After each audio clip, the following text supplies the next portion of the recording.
नमस्कार. मी प्राध्यापिका सौ सुषमा चंद्रकांत जंगम आज आषाढी अमावस्येच्या निमित्तानं आपल्या समोर काही माहिती सांगणार आहे. आषाढी अमावस्या म्हटलं की तिला एक दुसरं नाव आहे, ते म्हणजे गटारी अमावस्या. अजून एक नाव आहे, ते म्हणजे दीप अमावस्या. आषाढी अमावस्या, दीप अमावस्या हे दोन आपल्याला ठीक वाटतात, पण एक गटारी अमावस्या हे नाव कुठून आलं? तर हे सर्वसामान्य माणसानं पाडलेलं नाव. आपल्या पुराणांमधलं जे नाव आहे ते दीप अमावस्या असं नाव आहे. दीप म्हणजे दिवा, किंवा याला ग्रामीण भागात दिव्याची आवस असंही म्हणतात. आवस म्हणजे अमावस्या. आता खरं तर ह्या अमावस्येला का महत्व? वर्षभर दरवर्षी अमावस्या येत असतात, म्हणजे आषाढी अमावस्येला एवढं काय महत्व आहे? तर आषाढी अमावस्येचं एक वेगळं महत्व आहे. काही काही ठिकाणी वेगळ्या परंपरा पाहायला मिळतात. महाराष्ट्रामध्येच आपल्याला वेगवेगळ्या परंपरा पाहायला मिळतात, इतर राज्यांमध्ये तर आहेतच. काय परंपरा आहे? तर काही ठिकाणी या आषाढी अमावस्येला गॅसवर, चुलीवर तवा ठेवत नाहीत. तवा न ठेवता जे काही पदार्थ करायचे ते करून खाल्ले जातात. तर दुसरीकडे काही ठिकाणी नागपंचमीच्या वेळेला गॅसवर किंवा चुलीवर तवा ठेवला जात नाही आणि तव्याशिवायचे पदार्थ करून खाल्ले जातात. आता हे पण लोकांनीच सुरू केलेलं आहे. या अमावस्येचा मूळ अर्थ आहे दीप अमावस्या. दीप अमावस्या म्हणजे काय? तर दिव्यांची अमावस्या. मग काय करायचं? आपल्या घरामध्ये प्राचीन काळापासून चालत आलेले भरपूर प्रकारचे दिवे आहेत. आता लाईट्स वगैरे आल्यापासून आपण कंदील किंवा बत्ती, अजून असे वेगळे वेगळे लांबण दिवे, असे वेगळे वेगळे दिवे होते. ते दिवे हळूहळू नेस्तनाबूत व्हायला लागले, कारण आपल्याकडे लाईट्स आल्या. पण अजूनही आपण देवासमोर जो दिवा लावतो, जो नंदादीप लावतो, जो समई लावतो, जी आरती लावतो, ह्या सगळ्या गोष्टी अजूनही समाजामध्ये प्रचलित आहेत. आणि या दिवशी या दिव्यांची पूजा केली जाते. पहा, आपल्याकडे कसं सणांचं वेगळेपण पाहायला मिळतं. या अमावस्येलाच या दिव्यांची पूजा का करायची? तर इथून पुढं वेगवेगळे सण 4 महिने येत असतात आणि त्या सणांच्या निमित्तानं आपल्याला हे वेगवेगळे दिवे प्रकाशित करायला आवडतं. आणि म्हणून आपण त्या दिवशी दिवे घरातले सगळे जे काही असतील ते काढायचे, त्यांची पूजा करायची आणि मग त्या दिवसापासून येणाऱ्या सणांना ते दिवे लावायचे. याशिवाय या दिवशी परंपरेनुसार काही केलं जातं, किंवा काही ठिकाणी पुरणपोळी केली जाते, काही ठिकाणी कणकेचे दिवे केले जातात, काही ठिकाणी पुरणाचे दिवे केले जातात. ते दिवे लावून त्यानं देवाची पूजा केली जाते. आणि घरात असणाऱ्या दिव्यांची, पितळेची असतील, तांब्याची असतील, चांदीची असतील, या दिव्यांची पूजा केली जाते. आणि या दिवशी मग कणकेच्या केलेल्या दिव्यांनी देवाला ओवाळलं जातं.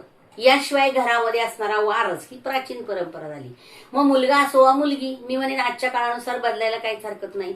मुलगा असो वा मुलगी, या दिवशी यांना या दिव्यांनी ओवाळलं जातं. याचं कारण यांचं जीवन इथून पुढे प्रकाशमान होत जावं, प्रकाशित व्हावं, हाच उद्देश त्याच्या पाठीमागं असलेला आपल्याला दिसतो. हे झालं एक, ही झाली दिव्यांची अमावस्या. कारण इथूनच आपण पाहिलं की आषाढी एकादशीपासून, आषाढ महिन्यातल्या एकादशीपासून चातुर्मासाला प्रारंभ होतो. चातुर्मास म्हणजे काय? तर 4 महिने. 4 महिन्यांचा मास त्याला चातुर्मास म्हणतात. मग 4 महिन्यांचाच का मास? 12 महिने असतात, मग 4च महिने का?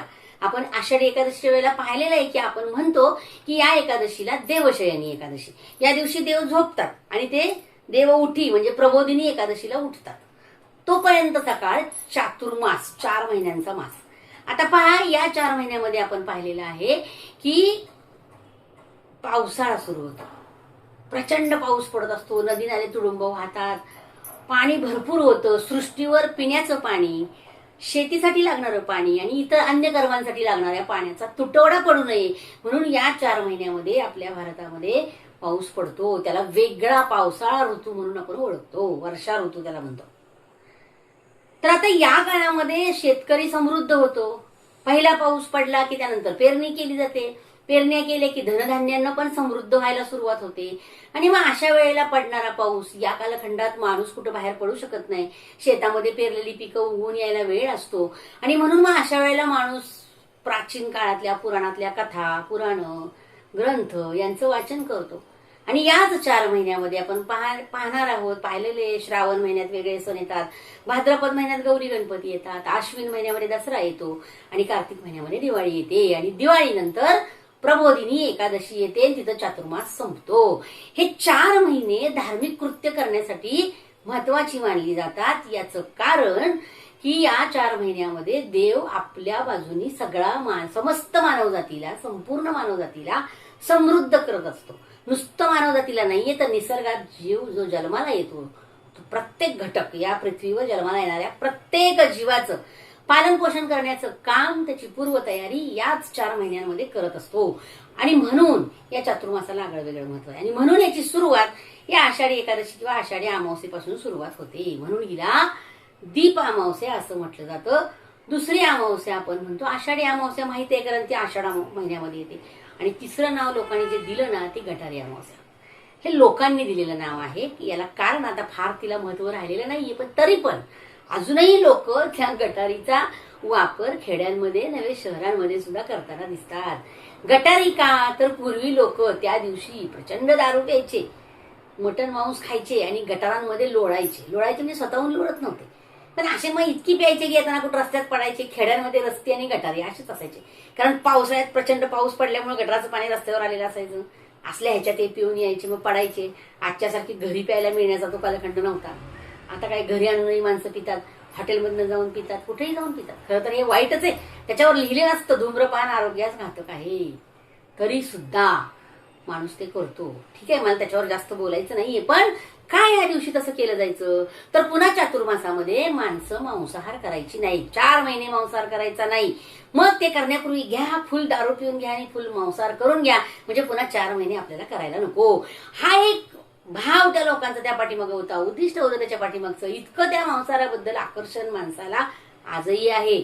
आणि त्यामुळे त्या अमावस्येला गटारी अमावस्या, कारण बरेच जण त्या दिवशी रस्त्यावर गटारांमध्ये पडलेली असायची, त्यांना उचलून घरी आणावं लागायचं. आणि विशेषतः जास्त करून आज आपल्याला दिसतं, पण त्यावेळेला पुरुषांच्या मध्येच पिण्याचं प्रमाण जास्त होतं, पित होते. हा प्रकार होता टेन्शन घालवण्याचा उपाय असं पुरुष म्हणतात. पण टेन्शन घालवण्यासाठी मग स्त्रिया का दारू पित नाहीत? आजकालच्या पितात बरं का, मी पाहिलंय, पण चुकीचं आहे ते. ज्या बाळाला आपण जन्म देणार आहोत, प्रजननाची क्षमता ईश्वरानं आपल्याकडे दिलेली आहे. असं असताना चुकीच्या गोष्टी करणं, चुकीची पावलं वर्णसंकर घडवून आणणं, पृथ्वीवर एक निर्मिती करण्याचा आपल्याला ईश्वरानं अधिकार दिलेला आहे. आणि असं असताना वाईट गोष्टींचं प्राबल्य स्त्रियांमध्ये येणं हे चुकीचं आहे. मी जुन्या काळातल्या ह्याच्यावर बोलत नाही, नव्या काळावर पण बोलते, कारण काळ बदलला म्हणून सवयी सगळ्याच बदलायच्या नसतात. जुनं ते सोनं सुद्धा असतं. आणि म्हणून ही जी गटारी अमावस्या आषाढी अमावस्येला म्हटलं जातं, हे पुसून काढणं गरजेचं आहे. तुम्ही जरूर नकार नाही माझा मांसाहार करा, प्रश्न तो नाहीये, पण अरे 4 महिन्यानंतर खाणारच आहात. 4 महिने संयम. अगदी या 4 महिन्यामध्ये लसूण कांदा सुद्धा खाल्ला जात नाही. याचं कारण काय? कारण पोटासाठी तो घातक असतो. लसूण कांद्यानं पोटामध्ये गॅस पकडणं, पोट बिघडणं अशा क्रिया घडू शकतात 4 महिन्यामध्ये, कारण 4 महिन्यामध्ये पाऊस पडत असतो, वातावरण ढगाळ असतं आणि त्या काळात माणसाला त्रास होऊ शकतो. म्हणून लसूण कांदा मांसाहार हे जड असतो, हा खाल्ला तर माणूस आजारी पडू शकतो. त्याच्या पाठीमागं वैज्ञानिक कारण आहेत, निव्वळ धार्मिक कारण नाही आहेत. आणि म्हणून ते करणं गरजेचं आहे.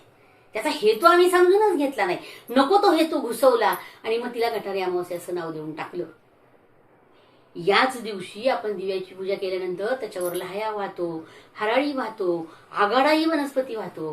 का बरं या व्हायच्या? इथून पुढच्या महिन्यांमध्ये या वनस्पती व्हायला जातात, कारण याच महिन्यामध्ये या वनस्पतींचा काढा किंवा ज्यूस जर तुम्ही करून पिलात तर तुमची प्रकृती छान राहते. हराळीचा काढा किंवा दुसरी वनस्पती मी तुम्हाला सांगितली ती नाव विसरले, हराळीचा काढा, त्याचा काढा करून जर पिला त्या पानांचा तर तुमची प्रकृती चांगली राहू शकते. आणि म्हणून त्या वनस्पती देवाला व्हायच्या. लाह्या, ज्वारीच्या लाह्या व्हायला जातात. पावसाळ्यामध्ये ज्वारीच्या, चिरमुऱ्याच्या, मक्याच्या अशा प्रकारच्या लाह्या खाव्यात की जेणेकरून पोट चांगलं राहतं. म्हणून आपण पाहतो नागपंचमीला, आषाढी अमावस्येला खेळायला जाणं. आणखीन एक परंपरा होती. आषाढी अमावस्येपासून ज्या बायका खेळायला सुरुवात करायच्या त्या जवळजवळ कुणी गौरीपर्यंत खेळायचं, कुणी पंचमीपर्यंत खेळायचं. पूर्वीच्या काळी स्त्रियांना बाहेर पडायला वेळच मिळायचा नाही, किंवा काही ठिकाणी परंपरा पण तशी होती. पण नंतर बायका आता बाहेर पडायला लागल्या. तो काळ होता की संध्याकाळी दररोज, मी माझ्या बालपणी पाहिलेला आहे, संध्याकाळी 9 वाजता या बायका घरातलं सगळं खाणं पिणं भांडी कुंडी उरकून खेळायला बाहेर पडायच्या आणि 12-12 1-1 वाजेपर्यंत रात्री खेळायच्या आणि मग रात्री खेळून यायच्या. याच्यामध्ये जिम्मा फुगडी मंगळागौरीचे खेळ विविध प्रकारचे खेळ असं स्त्रिया खेळायच्या. म्हणजे शरीर पुष्टी करण्याचं शरीराला धडधाकट बनवण्यासाठीचं काम या कालखंडामध्ये स्त्रिया करत होत्या. अशा विविध गोष्टींची सुरुवात या आषाढी अमावस्येपासून होते. चातुर्मासाची होते, दिवे वापरण्यासाठीची होते, ईश्वरावर प्रेमाची होते, ईश्वराबद्दलच्या आदराची होते. या सगळ्या गोष्टींची सुरुवात झाल्यामुळं या आषाढी अमावस्येला एक वेगळं महत्व आहे. म्हणून एवढंच सांगेन की या दिवसाच्या निमित्तानं तुमच्या घरी जे दिवे असतील त्या सर्व दिव्यांची पूजा करा. घरात आता वारस एखादाच असतो, आपल्या मुलगा असो मुलगी असो त्याला दिव्यानं ओवाळा, त्याचं औक्षण करा, त्याच्यासाठी आयुष्य मागा, कर्तृत्व मागा, या जगामध्ये त्याला मोठं करण्यासाठी ईश्वराकडे प्रार्थना करा आणि या दिवसापासून सत्कर्मांची सुरुवात करा. किमान 4 महिने तरी वर्षामधले हे किमान 4 महिने तरी चांगल्या गोष्टी करा, चांगल्या सवयी लावून घ्या, ईश्वराला प्रार्थना करा. या संपूर्ण विश्वाला समृद्ध करण्याची प्रार्थना या दिवशी आपण ईश्वराजवळ करूया आणि सांगूया की ही अमावस्या आम्ही दीप अमावस्या म्हणून साजरी करू आणि आनंदानं चातुर्मासाचा प्रारंभ करू. एवढीच सदिच्छा.